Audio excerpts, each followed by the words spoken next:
नमस्ते। Solid facts में आप सबका स्वागत। जैसा आप देख रहे हैं, हेमंत सर हमारे साथ मौजूद है। बहुत स्वागत है सर आपका। सर, एक बार फिर से एक बड़ी खबर ये आ रही है कि जयशंकर जो है वो चाइना जा रहे हैं। 5 साल के अपने कार्यकाल में जयशंकर साहब जो है वो चाइना जाने से गुरेज करते रहे। और सीज फायर के बाद, ऑपरेशन सिंदूर में जो सीज फायर हुआ उसके बाद जिस तरीके से हमारी आर्मी ने कहा, चाइना के रोल को डिफाइन किया, उसके बाद एकदम से चाइना से मोहब्बत जाग पड़ी है। ऐसा दिख रहा है, चाइना जाने की होड़ लग गई है। चाहे वो जैसे अजीत डोभाल हो, चाहे वो जयशंकर हो या बाकी लोग हों, अब तमाम। इसके पहले हमने देखा था किस तरीके से छोटी आंखों वाले गणेश और क्या कुछ कैसे कैसे सब चीजें चली थी। तो अचानक से चीन इतना महत्वपूर्ण क्यों हो गया है? एससीओ की अध्यक्षता चीन को करना है, क्या वो एक बड़ी वजह है? और ये मान लिया जाए कि अगर ये सब लोग पहुंच गए, इसका मतलब अब प्रधानमंत्री जाएंगे। चीन के साथ संबंधों को सुधारने की कवायद में इसको देखा जाए, या फिर इसके पीछे कुछ और बड़ी वजहें हैं? क्योंकि इसके बीच में एक सबसे महत्वपूर्ण नाम जो मैं अब ले रहा हूं वो है अडानी जी। अडानी जी भी जा चुके हैं। ऑपरेशन सिंदूर में चीन ने पाकिस्तान की मदद की, आर्मी ने खुलासा किया, और उसके बाद अडानी जी का चीन जाना और अब जयशंकर को वहां पर भेजा जाना, क्या ये सब एक ही खेल का हिस्सा है? राम प्रकाश जी नमस्कार, आपको सारे दर्शक साथियों को। देखिए, जो फॉरेन पॉलिसी के अंदर जो एक निरंतरता है वो कितनी जरूरी है, वो आपने पूरी दुनिया के स्तर पे आप देख सकते हैं कि किस किस देश के साथ हमारी किस तरह की फॉरेन पॉलिसी रही। चाइना अगर उसमें अगर देखेंगे तो आप अकेला एब्रेशन है, और उसका कारण देखिए। आप पाकिस्तान के साथ आप बातचीत करने से, उसके आमने सामने कोई भी करने से क्यों मना करते हैं? आप कहते हैं कि terror and talks will not go simultaneously, यही है ना, आतंक और ये साथ में चलेगा। हाल में भारत के सीडीएस से लेकर के डिप्टी चीफ से लेकर के हर टॉप सेनाधिकारी ने क्या कहा कि इस बार जो ऑपरेशन सिंदूर हुआ उसमें चाइना पाकिस्तान ने एक होकर के भारत के खिलाफ मोर्चा लिया। बिल्कुल ओपनली कहा उन्होंने, कोई नो अनक्लियर टर्म्स, बिल्कुल स्पष्ट शब्दों में। उसके बाद पाकिस्तान के साथ जो आपका है सबको पता है, चाइना के साथ आपका रुख क्या होना चाहिए? क्या चाइना को एक एनिमी देश के रूप में अब हमें पहचान नहीं लेना चाहिए और उसके हिसाब से कार्रवाई करनी चाहिए नहीं करनी चाहिए? ये बेसिकली राम प्रकाश जी बहुत देर पहले हो चुकी है। आपको ध्यान होगा जून 2020 में गैलवन में क्या हुआ था। उसके बावजूद भी ना तो आपने चीन का कहीं नाम लिया, ना आपने किसी भी तरीके के खिलाफ कोई एक्शन लिए, ना कोई व्यापारिक प्रतिबंध लगाए। और हालत ये है कि चाइना हमसे दुश्मनी निकाल रहा है और हमारा जो उनके साथ व्यापार घाटा है वो $100 अरब तक पहुंच चुका है। $100 अरब, $114 बिलियन का हम उनसे आयात करते हैं और 13 बिलियन के आसपास हम उनको एक्सपोर्ट करते हैं। तो आपने, वो हमसे दुश्मनी निकाल रहा है और हम उनसे व्यापार बढ़ा रहे हैं, उसके बावजूद भी बाज नहीं आ रहे। गलवान के बाद जिस तरह का स्टैंड ऑफ हुआ था, आपने देखा कितने पॉइंट्स के ऊपर हमारे सैनिक आज भी गश्त नहीं कर पा रहे, सरकार चुप। मोदी जी ने ना संसद में कोई बातचीत, ना ऑल पार्टी मीटिंग में एक लाइन की बातचीत, क्या ना कोई आया ना कोई घुसा। जब कोई आया नहीं कोई घुसा नहीं तो 30 दौर की बातचीत चाइनीज आर्मी के साथ क्या करेगा? और अगर कुछ हुआ ही नहीं था तो स्टैंड ऑफ किस बात का क्लियर हुआ? जब स्टैंड ऑफ था ही नहीं तो क्लियर किस बात का? ना तो उनके खिलाफ कुछ कर पाए, ना उनका नाम लेते हैं। और जैसा आपने इशारा किया कि कहीं भाषण में, पॉलिटिकल भाषण में वो लफाजी जो जिसके माहिर हो, वहां ये कह दिया कि छोटी आंखों वाले गणेश जी भी वहां से आते हैं। ये कोई प्रधानमंत्री की भाषा होती है? अरे डिप्लोमेसी को भी तरह करने का एक तरीका होता है। चाइना का नाम लीजिए ना, आप कहां समस्या है? पाकिस्तान के बारे में आप क्या बोलते हैं सुबह शाम? तो गोली के बदले गोला, ये वो तमाम घटिया किस्म के फिल्मी डायलॉग। लेकिन जहां बोलने की बात आती है वहां आप नहीं बोल पाते। आपने बेहद वाजिब सवाल पूछा। क्या जयशंकर 5 साल के इस ब्रेक के बाद जो आज चाइना पहुंचे शाम को, उसमें वो प्रधानमंत्री की यात्रा का रास्ता निकालने गए? मेरा जवाब है हाँ। प्रधानमंत्री जाएंगे नहीं जाएंगे क्योंकि अभी तो तारीखें तय नहीं है। और इस बार जो आपको पता है प्रेसिडेंसी एससीओ की चाइना के पास है। यूरेशियन ग्रुप है, ये 10 देश है, इसके अंदर ईरान भी है, पाकिस्तान भी है, हम भी है, तमाम देश। बेसिकली सवाल क्या है राम प्रकाश जी कि चाइना हमारी लगातार बाजू मरोड़ रहा है, ओपनली भी, बिल्कुल सरे आम छाती ठोक के बाजू मरोड़ रहा है। अभी आपने देखा जिस तरीके से ऑपरेशन सिंदूर के दौरान हमारे तमाम एयर डिफेंसेस के उन्होंने रियल लाइव फुटेज पाकिस्तान को प्रोवाइड कराए थ्रू सैटेलाइट, और ये आर्मी ने मान लिया, सरेआम माना, पब्लिकली स्टेज पे माना। उसके बाद उन्होंने क्या क्या हरकतें की आप जरा नोट कीजिएगा बहुत ध्यान से। सबसे पहले चाइना ने रेयर अर्थ मटेरियल जो मैग्नेट्स वगैरह है जो हमारी ऑटोमोबाइल इंडस्ट्री के लिए जरूरी है, सबसे पहले वो बंद किए, किए कि नहीं किए? उसके बाद जो स्पेशलाइज्ड हमारे रासायनिक खाद है उसकी हमारे को जो एक्सपोर्ट की सारी कंसाइनमेंट थी, वो रोकी कि नहीं रोकी? और अब सबसे हैरानी की बात, जो सुरंग खोदने वाली, टनल्स खोदने वाली जो वो होती है मशीनें, उनका जो हैवी मशीनरी होती है, वो भी भारत को सौंप, जो बेचनी थी उसका भी ऑर्डर रोक दिया। यानी कि चाइना हमें आंख भी दिखाएगा, हमसे लड़ाई भी करेगा, और उस व्यापार भी हमसे ही करेगा, मुनाफा भी हमसे ही कमाएगा, और उस मुनाफे से पाकिस्तान की मदद करेगा भारत के खिलाफ सरेआम छाती ठोक। उसके बावजूद ऑपरेशन सिंदूर के बाद की आप क्रोनोलॉजी देखिए, सिंदूर खत्म नहीं हुआ, सबसे पहले वहां कौन गया? मिस्टर अडानी। क्या करने गए थे? बताया, नई नए एक्सप्लोर करने के लिए, उस सारा जो है सोलर के क्षेत्र में, सौर बिजली के क्षेत्र में सारी चीज। उसके तुरंत बाद कौन गया? श्रीमान डोवल साहब, 0007। उसके बाद कौन गया? रक्षा मंत्री। ये सब होने के बावजूद सेना सरेआम कह रही है कि पाकिस्तान और चाइना एक थे, उसके बावजूद चाइना का नाम लेने की बजाय आप उनके वहां पहुंच रहे हैं। ये देखिए कमाल। रक्षा मंत्री गए वहां पर, जो स्टेटमेंट जारी होनी थी, संयुक्त बयान, उसमें क्या हुआ कि पहलगाम का जिक्र नहीं, पाकिस्तान के आतंक का जिक्र नहीं, साइन करने से मना कर दिया। करने क्या गए थे आप? क्या मिलना था आपको वहां पे? अब विदेश मंत्री 5 साल बाद पहली बार चाइना जा रहे हैं। क्या बदल गया? अब तो हालात और बिगड़ गए। गैलवन के अंदर तो लिमिटेड था, यहां तो सरेआम है, पाकिस्तान की आपने खुल्लम खुल्ला मदद की। उसके बावजूद भी देखिए आप, तीसरा हाई लेवल का दौरा, नंबर 1 डोवल, नंबर 2 राजनाथ। अब ये निकालना क्या चाहते हो आप? आपकी चाइना के प्रति पॉलिसी क्या है? ये है कि जो जयशंकर ने कई साल पहले कहा था कि मुझसे इतनी बड़ी व्यवस्था है, 4 गुना बड़ी अर्थव्यवस्था है, आप क्या चाहते हैं? मुझसे पंगा ले लो। तो आप देश को यही बता दीजिए, अपने 56 इंची प्रधानमंत्री को बता दीजिए ना, ये देश को, कि चाइना से पंगा लेना हमारे बस की नहीं है, हम तो जाएंगे। या चाइना को इन क्लियर टर्म्स में कहिए कि व्यापार दोनों की टर्म्स पे हो। ये नहीं कि आप जब मर्जी आए रेयर अर्थ मटेरियल रोक दे, आप हमारे खाद रोक दे, आप हमारी मशीन रोक, ये कहने की हिम्मत ही नहीं, चीन का नाम लेने की हिम्मत ही नहीं किसी भी रूप में। आप बताइए ना कि गैलवान ज्यादा गंभीर था, या पाकिस्तान के साथ सरेआम खुल करके हथियार दे के भारत में अटैक करवाना, ये ज्यादा गंभीर था? उसके बावजूद पूरी सरकार, आर्मी सरेआम कह रही है, सरकार की साफ सुनवा हुआ है। इतना बड़ा ऑपरेशन सिंदूर हो गया, कोई ऑल पार्टी मीटिंग हुई, कोई पार्लियामेंट का स्पेशल सेशन हुआ, क्या दिक्कत है आपको? आप अभी तक तो चीन का नाम नहीं लेते थे, अब तो इंटरनेशनल फोरम पे आप पाकिस्तान का नाम नहीं लेते। इंडिया इंडिया में कहते हैं, गोली का बदला गोला, पाकिस्तान का ये, पाकिस्तान का वो। प्रधानमंत्री कितने देशों की यात्रा करके हैं, हर जगह जिक्र किया आतंकवाद का, कहीं पाकिस्तान का नाम लिया क्या? ये चीज आपको देखनी पड़ेगी कि 56 इंची आप भारत में ही हो क्या? भारत से बाहर जाके आपके इंचेस को क्या हो जाता है? आपका राष्ट्रवाद कहां चला जाता है? पाकिस्तान को नेम कॉलिंग, चाइना की नेम कॉलिंग। आप ये बताइए, एक पड़ोसी राष्ट्र है आपका और सरेआम आपकी खिलाफत कर रहा है, वहां आप लाइन लगा करके खड़े। और आपने सही कहा, मुझे ये लगता है कि मोदी जी 100% जाएंगे अभी चाइना में, देख लीजिएगा, जो अभी प्रोग्राम शेड्यूल नहीं हुआ है, लेकिन जो हेड ऑफ स्टेट्स की एससीओ की मीटिंग होगी उसमें जाएंगे। इसका उल्टा देखिए, अभी आपने देखा ब्रिक्स का सम्मेलन हुआ, जैसे ही चाइना की तरफ से खबर क्या गई, वो बड़ी महत्वपूर्ण है। खबर ये गई कि ब्राजीलियन प्राइम मिनिस्टर जो है, Brazilian prime minister Indian prime minister को होस्ट करेंगे, इसलिए शी जिनपिंग नहीं जाएंगे वहां पर। ये ऑफिशियली आई है वहां पर, वहां के जो सरकारी मीडिया सरकारी है चाइना के अंदर, और वहां पे पुतिन भी नहीं गए, मोदी जी टहल रहे थे अकेले वहां पर। तो ये चीज आपको देखनी पड़ेगी कि विदेश नीति को आप लेकर के कहा जा रहे। वो जयशंकर, जो गैलवान की घटना, वन ऑफ इंसिडेंट्स, उसके बाद 5 साल चाइना नहीं जाते, और इतना बड़ा ऑपरेशन सिंदूर, खुल के चीन की पाकिस्तान को मदद, अब आप क्या करने जा रहे हैं वहां पर? इसका मतलब आपकी कोई विदेश नीति नहीं, आपकी हिम्मत नहीं, तो आप चीन का नाम ले दें। सर एक चीज ये है ना कि अगर जैसा आपने जिक्र किया कि वो हमें आंख भी दिखा रहा है, हमारे साथ व्यापार भी कर रहा है, हमारे ही व्यापार के पैसे से फिर वापस हमें आंख दिखा रहा है और पाकिस्तान जैसे देशों की मदद कर रहा है, ये भी साफ हो गया है। तो ये हमारी कमजोरी है या उसकी ताकत, क्या माना जाए इसको?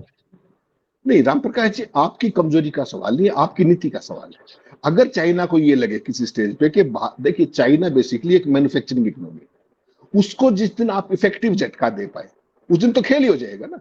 $100 अरब आज के दौर में, आप देखिए आज पूरे वर्ल्ड का जो व्यापार है उसको समझिए। अमेरिका ने जिस तरीके से पूरी दुनिया का जो इस्टेब्लिश्ड ऑर्डर था व्यापार का, उसको डिस्टर्ब कर दिया ट्रंप ने। आज इसके ऊपर टैरिफ, कल उसके ऊपर टैरिफ, पूरे दुनिया में अनसर्टेनिटी फैला रखी है। ऐसे में भारत के पास तो मौका ये था कि चाइना की आर्म ट्विस्टिंग करो, कि हम इतने बड़े तुम्हारे ये हैं, तो अपनी शर्तों पर व्यापार करो। हो उल्टा रहा है कि चाइना अपना सारा जो फिजूल का माल है वो तो इंडिया के अंदर डंप कर रहा है, और जो हमें चाहिए उसको ले मना कर रहा है। फॉर एग्जाम्पल, जैसे मैंने तीनों एग्जाम्पल दिए, बिल्कुल लेटेस्ट है, जो रेयर अर्थ मटेरियल, जो मैग्नेट्स है, वो सारी ईवी गाड़ियों में लगते हैं अपने।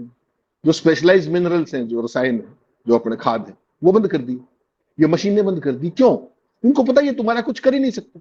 समस्या ये है ना, व्यापार आप अपनी शर्तों पे कर रहे हो या चाइना की शर्तों पे कर रहे हो। और आपका जो पोमेरियन मीडिया है वो इसके लिए सबसे बड़ा गद्दार है। वो क्या कहता है सुबह से शाम तक कि मोदी जी ने छोटी आंखों वाला गणेश चाइना को चेतावनी दे दी, लाल आंख कर दी, उसके बाद 4 ऐप बंद कर दो, डिजिटल स्ट्राइक कर दिया। What the nonsense it is. आप देश की विदेश नीति को ऑप्टिक्स और थिएट्रिक्स बना रहे। It's a serious issue. China के साथ दो टूक बात कीजिए। जो कुछ आपको सारी चीजें हमारी हैं, आप बताइए ना, डोवल साहब गए थे, कोई बयान आया कि क्या करके आए? बता दीजिए। इतने हाई लेवल का दौर वो है। अभी चाइना के विदेश मंत्री भी अगले महीने भारत आएंगे डोवल से ही मिलने के लिए, बॉर्डर उसको लेकर। एक शब्द नहीं निकलता बाहर, राम प्रकाश जी। तो चाइना की ताकत जो है वो तो अपनी जगह है। आपने चाइना को अपनी कमजोरी क्यों बना लिया? सवाल तो ये। चाइना हमारी कमजोरी कभी नहीं था, आज आपने उसको अपनी कमजोरी बना लिया है। उसकी ताकत होगी अपनी जगह। लेकिन मैं और आप जब आप आमने सामने बैठे हुए हैं तो कम से कम सेम फुटिंग पे बात तो कर सकते हैं। या आप चाइना का नाम ही नहीं लोगे? इन्होंने तो नाम लेना बंद कर दिया। आपने गैलवान से लेकर के आज तक प्रधानमंत्री के मुंह से कितनी बार चीन का नाम सुना है? बता दीजिए मुझे। शी जिनपिंग को तो झूला झुलाया करते, फोटो सेशन किया करते उनके साथ। देखा नहीं आपने साबरमती के तट पर? अब क्या हो गया? My friend Xi Jinping. Modi ji जब मुख्यमंत्री थे कितनी बार चीन गए थे? क्या करने जाते थे? कोई और मुख्यमंत्री सुना आपने इतनी बार चीन गए? बता दीजिए जरा। और जैसे वो अपने क्या नाम, सुब्रमण्यम स्वामी क्या क्या कह रहे हैं? कहीं वो चीजें तो नहीं है।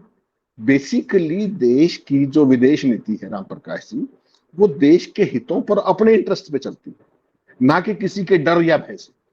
आपने उसको स्थायी कर दिया है कि हम चाइना का नाम ही नहीं लेंगे। This is very unfortunate actually. और अगर आप देखिए ना, ब्राजील में जो है ब्रिक्स के अंदर मोदी जाते हैं, शी जिनपिंग और वो नहीं आते, ये कह करके नहीं आते कि मोदी को डिनर होस्ट कर रहे हैं। यानी कि दूसरे देश की विदेश नीति को भी प्रभावित करने की कोशिश है। खुद नहीं गए, अपने विदेश में अपने प्रधानमंत्री को भेज दिया शी जिनपिंग। तो एक तरीके से ये हमें बिलिटल करने की बात नहीं है। और आप फिर भी जा रहे हैं। और अब अगर मोदी जी चाइना चले जाते तो ये जो फौज कह रही है सरेआम के चाइना ने भारत की पीठ में छुरा घोंपा, पाकिस्तान के साथ मिलकर ये किया, उसका क्या होगा? और मोदी का राष्ट्रवाद कहां जाएगा? आरएसएस का राष्ट्रवाद कहां जाएगा? आरएसएस और मोदी के नाम मुंह से कभी आपने चीन का नाम सुना है? इतना बड़ा सिंदूर हो गया, पाकिस्तान के अलावा चीन का नाम बीजेपी के किसी पॉलिटिशियन के मुंह से सुना हो? पाकिस्तान है क्या? केवल और केवल चीन के सारी बैकिंग थी। किसी ने चीन का नाम लिया हो फौज के अलावा तो बता दीजिए। ये राष्ट्रवाद है इनका। तो ये चीज वी हैव, ये कहे ना कहे हमें तो देश को बताना पड़ेगा ना कि चीन के तो सामने किस तरीके से झुके हुए हैं। अब ये माना जाए ना कि अडानी जी ने जा करके चाइना में जो डील सेट की है उसको फाइनल करने के लिए मोदी जी जाएंगे, क्योंकि ड्रैगन ने भाई अब बाजू तो आपकी पकड़ रखी है, मरोड़ भी दी है, समय समय पर वो मरोड़ता रहता है। इनफैक्ट बाजू क्या कहा जाए तो गर्दन मरोड़ा है बार बार आपकी वो। और अब इसी क्रम में ये सारी चीजें चल रही हैं। अडानी जी जा करके प्लेटफॉर्म तैयार कर चुके हैं, सिर्फ मोदी जी को डील फाइनल करना है, जा करके अंतिम मुहर लगानी है। क्यों? क्योंकि गारंटी तो मोदी जी ही लेंगे। नहीं रामप्रकाश जी, अडानी अपना काम करते रहे, लेकिन चाइना के साथ आप वो टर्म्स नहीं कर सकते जो आप श्रीलंका के साथ करते हो, जो बांग्लादेश के साथ करते हो, जो केन्या के साथ करते हो, जो ऑस्ट्रेलिया के साथ करते हो। चाइना आपके बिल्कुल पड़ोस में, छाती पर बहुत बड़ी थ्रेट है आपके लिए। आपकी सिक्योरिटी थ्रेट है। आपका सीमा विवाद है उसके साथ। अडानी को धंधा करने के लिए पूरी दुनिया पड़ी। यहां करना हो तो अपने दम पर कर लो, लेकिन अडानी के धंधे के लिए देश को चौपट कर देंगे क्या आप? सवाल तो ये आएगा ना। अडानी को सोलर का अपना धंधा करना करे, वो इंडिपेंडेंट ऑफ गवर्नमेंट कर ले। आज मोदी कल नहीं भी तो रहेंगे, मोदी सदा के लिए थोड़ी आए कोई लिखवा कर। सवाल तो ये है कि देश की संप्रभुता, देश की सुरक्षा, देश की सीमाएं वो महत्वपूर्ण है या किसी एक व्यापारी का व्यापार महत्वपूर्ण? आज की जब मोदी आए थे तब से लेकर आज तक भारत का चीन के साथ आयात कितने गुना बढ़ गया और निर्यात घट गया। ये कौन सी पॉलिसी है? मेक इन इंडिया, आत्मनिर्भर भारत, सुबह से शाम तक चिल्लाते हो आप। जो मनमोहन सिंह के टाइम में आयात निर्यात था आज उससे कम हो गया है। और आयात 114 अरब डॉलर हो गए। उसी पैसे से वो सारा मुनाफा कमा के हमारे खिलाफ हथियार दे रहे हैं और आप उनका नाम नहीं ले पाते हो। ये सारी स्थिति समझनी पड़ेगी देश की जनता को कि आरएसएस और बीजेपी के किसी आदमी ने, देखिए एक चीज समझनी पड़ेगी आपको, 10 जून को आपका ऑपरेशन सिंदूर का सीज फायर हुआ। आज कितनी तारीख है? 13 जुलाई। 33 दिन में सेना के अधिकारियों ने नाम लिया चाइना का कि किस तरीके से हमने इतने फ्रंट पे हमने लड़ाई लिया कि नहीं लिया? किसी भारत के नेता का, किसी बीजेपी के नेता का, किसी अपने आरएसएस के किसी नेता का एक बयान दिखाइए मुझे। क्यों डरते हैं भाई चीन से आप? और आप डरते हो तो आप छोड़ दीजिए, कोई और कर लेगा। समस्या तो ये है ना कि आप 56 इंची भी हैं, आप राष्ट्रवादी भी हैं, और आपको राष्ट्र की चिंता भी नहीं है। पाकिस्तान आए तो गोली का बदला गोला, चीन आए तो चुप्पी साध लो। ये कौन सी विदेश नीति है भाई? ये राष्ट्रवाद कौन सा है? ये तो समझना ही पड़ेगा ना देश को। लेकिन सर एक चीज ये है कि अभी भारत ने जिस तरीके से दलाई लामा के प्रकरण में देखा गया था कि चीन नहीं चाह रहा था, उसके बावजूद भी भारत ने जो है वो दलाई लामा का जन्मदिन विश किया। हालांकि उसके बाद चीन ने विरोध दर्ज कराया, पर भारत वहां पर तो भारत नहीं झुका। तो ऐसे में क्या अब ये भी माना जाए कि भारत थोड़ा थोड़ा सकारात्मक कदम भी उठाने की कोशिश कर रहा है, कड़े कदम उठाने की कोशिश कर रहा है, और ये सारी जो जाने के क्रम है वो विरोध दर्ज ना करा करके और इंटरनली उसको धीरे धीरे अंजाम देने की तैयारी हो रही हो? क्या ऐसा भी हो सकता है? राम प्रकाश जी, मैं आपको फिर कह रहा हूं, इन्होंने देश की विदेश नीति का बेड़ा गर्क कर दिया है। ये दलाई लामा वाले केस में आप देख लीजिए क्या था, किरण रिजिजू ने क्या कहा अगले दलाई लामा को लेकर के, और अगले ही दिन भारत के स्पोक्स पर्सन ने क्या कहा जब चाइना ने आपत्ति की। भारत के स्पोक्स पर्सन ने क्या कहा कि हम किसी के उसमें धार्मिक मामलों में दखल नहीं देते। उससे पहले किरण रिजिजू नहीं पता था इस बात का, वो तो नॉर्थ ईस्ट से आते हैं। तो बेसिकली चाइना को लेकर के हकीकत यह है कि आपकी कोई विदेश नीति ही नहीं है, कोई नीति नहीं। आपका मंत्री जो नॉर्थ ईस्ट से आ रहा है वो कुछ कह रहा है, आपका विदेश मंत्रालय कुछ कह रहा है। अगर आपके जो मंत्री है इतना सीनियर, जो संसदीय कार्य भी देखता है, तमाम चीजें, अगर उसको दलाई लामा के प्रति या चीन के प्रति अपनी सरकार की नीति का नहीं पता और उसी का मंत्रालय उसको रिट्रैक्ट कर रहा है, तो आप समझ लीजिए क्या है। तो बेसिकली चाइना के सामने आप जो जयशंकर जो बात कह रहे थे कि आप क्या चाहते हैं मैं पंगा ले लूं, वो चीज एक से ज्यादा बार ये प्रूव होती जा रही है कि ये लोग कहीं ना कहीं चाइना का नाम लेने से, चाइना के आमने सामने बात करने से, आंखों में हाथ डाल करके बुरे तरीके से ना केवल घबराते हैं बल्कि उसको अवॉइड भी करते हैं, और चीन को अपीज करने का कोई मौका नहीं छोड़ते हैं अपनी इनबिल्ट कमजोरियों के चलते। यह हकीकत है देश की, और ये अब बात अब कितनी बार अब सुब्रमण्यम स्वामी बता चुके हैं, उन्हीं की पार्टी की बात, मैं और आप नहीं कह रहे। तो अब बीते दिनों जिस तरीके से हमने देखा सर, हमारी आर्मी ने ये खुलासा किया कि चीन रियल टाइम फीड दे रहा था पाकिस्तान को। ऐसे में पाकिस्तान और चीन की प्रगाढ़ता तो खैर पहले से सबको पता है। अगर पाकिस्तान जिस तरीके से चीन को अपनी धरती इस्तेमाल करने दे रहा है, अपने देश में जिस तरीके से उसको जगह देता जा रहा है, भारत को कितना एंटरटेन करेगा चीन? नहीं, भारत को तो उन्होंने केवल व्यापार की चीज मान लिया कि जो फालतू की चीजें हैं, जो उनका एडिशनल सरप्लस है, उसको भारत में डंप करते जाओ। व्यापार क्या होता है कि जो मुझे चाहिए मैंने आपसे ले लिया, जो आपको चाहिए मुझसे ले लिया। व्यापार तो ये दोनों की म्यूचुअल टर्म्स पे होता है ना। जो हमें चाहिए तो वो दे नहीं रहे, और जो उनके पास एक्स्ट्रा प्रोडक्शन है उसको भारत की मार्केट में डंप कर रहे हैं। So they are trying to make us a dumping yard, that's what it is. और इनकी हिम्मत नहीं है कि किसी भी चीज को रोक दे। भाई गैलवन के बाद चाइना को सबक सिखाने का सबसे बढ़िया तरीका क्या था? व्यापारिक प्रतिबंध लगाते। आपने क्या किया? आपने उनके ऐप बैन कर दिए, और भौंकना क्या शुरू किया, सारे चैनलों ने डिजिटल स्ट्राइक कर दिया। अरे ऐप बंद करने से चाइना जैसे उसका क्या कर लेंगे आप? किसी का भी क्या कर ले? सोचिए आप, व्यापार निर्बाध चलता रहा 2020 से लेकर के अब तक। व्यापार देखिए कितना बढ़ गया है। तो चाइना को तो सरप्लस ही सरप्लस है। अच्छा, गजब गजब की बात ये कि वो अपनी शर्तों पे वो व्यापार कर रहे हैं, हमारे यहां माल वो धकेल रहे हैं फालतू का। जो हमें नहीं चाहिए वो दे रहे हैं, जो हमें चाहिए वो नहीं दे रहे हैं। उसके बावजूद भी आपकी हिम्मत नहीं है कि उनके ऊपर डंपिंग शुल्क लगा दें कम से कम, कि वो भेजने से पहले 10 बार सोचे। तो चाइना की एक तरीके से आप, मतलब मेरे पास वो शब्द नहीं है, सुब्रमण्यम स्वामी उसको ज्यादा बेटर एक्सप्लेन करते हैं कि चाइना के साथ बीजेपी, और मैं तो ये कहूंगा आरएसएस ऑल्सो, वो कौन सी ऐसी फॉल्ट लाइन्स है जिनके भारत तो कभी चाइना के साथ, पहली बात तो इस तरह का माहौल कभी नहीं बना, वो सब अपनी इनकी नकारात्मक नीतियों के कारण। जिस तरीके से किसी को जुला रहे शत्रु राष्ट्र के अध्यक्ष को, उसको माई फ्रेंड करके जो एक नई डिप्लोमेसी मोदी जी ने हा हा टाका मैसेज देती है, उस सारे के बावजूद भी उसका नेट आउटकम क्या है? नेट आउटकम तो जीरो है। हकीकत यह है कि हम कमजोर दिखते हैं। जो भारत के साथ पाकिस्तान की स्थिति आज नहीं रही, जब भी हम दहाड़ते थे पाकिस्तान चुप हो जाता था। आज पाकिस्तान आंखों में आंख डाल के बात करता है हमसे, हर चीज का जवाब देता है। आप चाइना को दे पाते हो क्या? इसका मतलब आपकी विदेश नीति और सामरिक नीति कहां पहुंची? किस कारण पहुंची? बड़बोलेपन के कारण। गोली का बदला गोला, उधर चीन का नाम मतलब। ये राष्ट्रवाद है आपका। जो आपकी नीतियां होनी चाहिए कि भाई अगर चाइना हमें हार्म कर रहा है तो हमारे पास सबसे बढ़िया तरीका क्या है? व्यापारिक प्रतिबंध लगाओ, उनसे संबंध कम करो। यहां उल्टा है, सेना कह रही है वो मदद कर रहे हैं पाकिस्तान की, आप लाइन लगाए खड़े हैं चाइना के पास। क्या करने गए थे अपने राजनाथ सिंह?